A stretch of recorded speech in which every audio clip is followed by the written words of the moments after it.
Creating the villains in your novel. This video will help you figure out how to craft unforgettable villains. We will walk through creating a strong character, then by revising a villain later on in this video, we'll walk through the process of doing that in an actual book. You will learn examples of what doesn't work.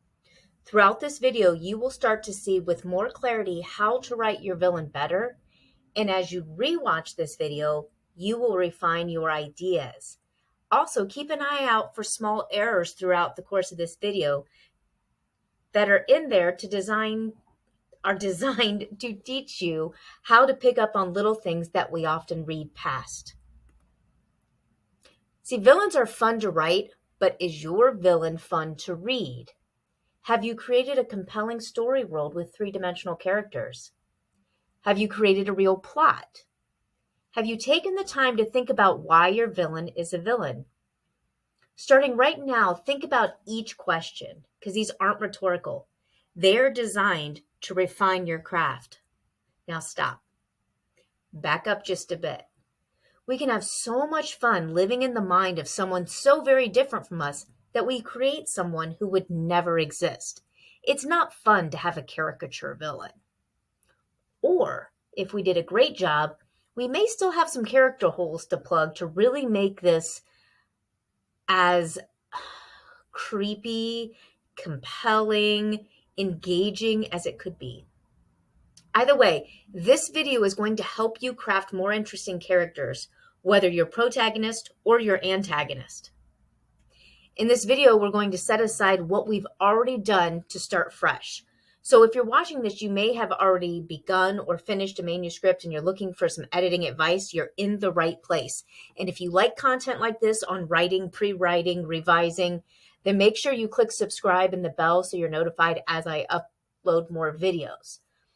Whether you have your villain done, you're drafting or revising, I'm going to show you how to deepen your villain even more. In fact, this will help you with your protagonist as well, or antagonist.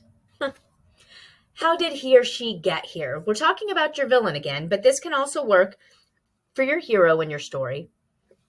But in the case of your villain, the best villains are relatable. We look at them at some point and we realize we could have become that person if something had been different in our own lives. We find something relatable about them, even if we'd never really be them. They're creepy because we realize on some level that we understand them. That needs to be established in our brain before we begin to write them. If you've already written your villain, obviously, in the rewriting, you can go back and rethink these stories.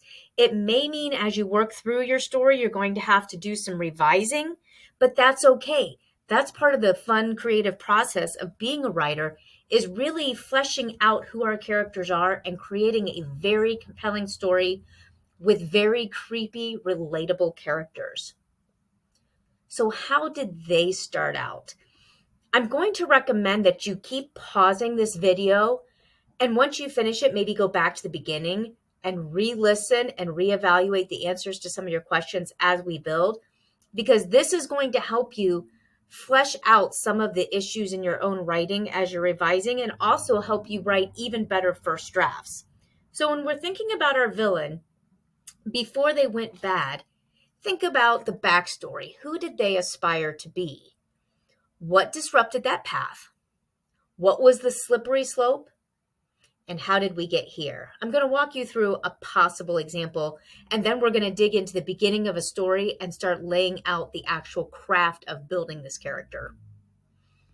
Consider your villain and their backstory. Here's an example. We've got a normal person. They wanted to do something meaningful or great. Maybe they wanted to get a great job to help kids. But then an event or a series of events out of their control disrupted that plan.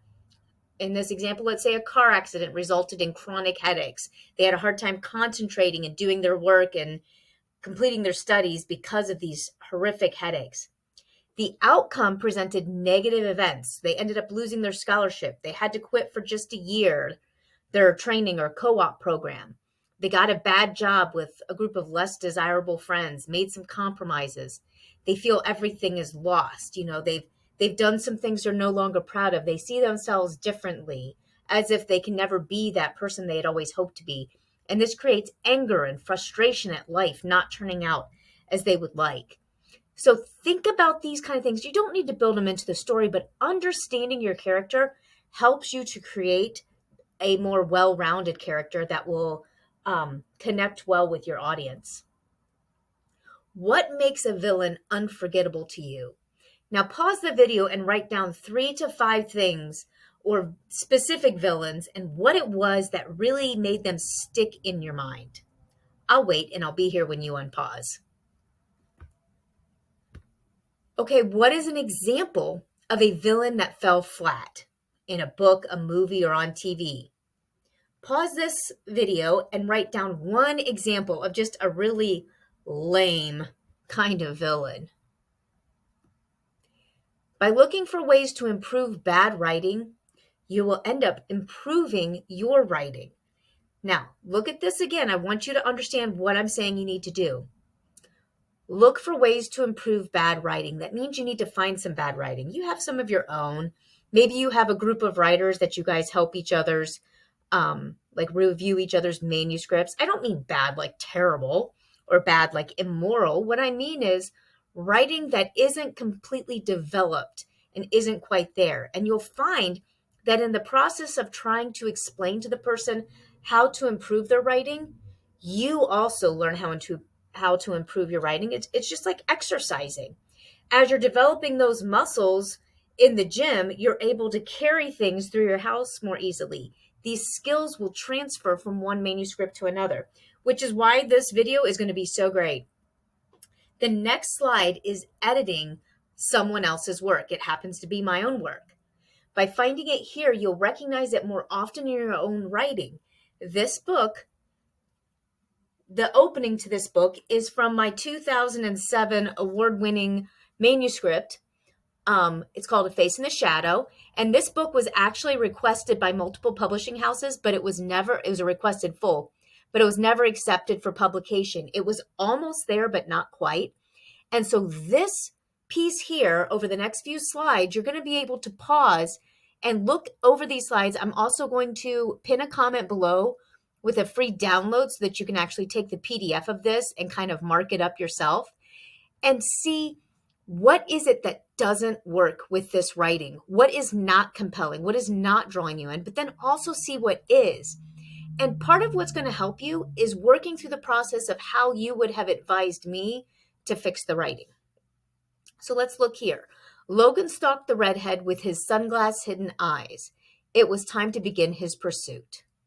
I'm not going to read through the whole thing, but we already are introducing questions. You know it's the villain because I'm talking about villains, so Logan is a villain. If you haven't seen my first video on this where I talk about introductions, you should go back and see that. But here, we're establishing the villain in the story, and I want you to look at the things that grab you, and I also want you to look at the things that really seem to kind of feel formulaic or lame, or would you pick up this book and buy it? Why or why not? And what is it you would tell me to do to either make it engaging or make it more engaging?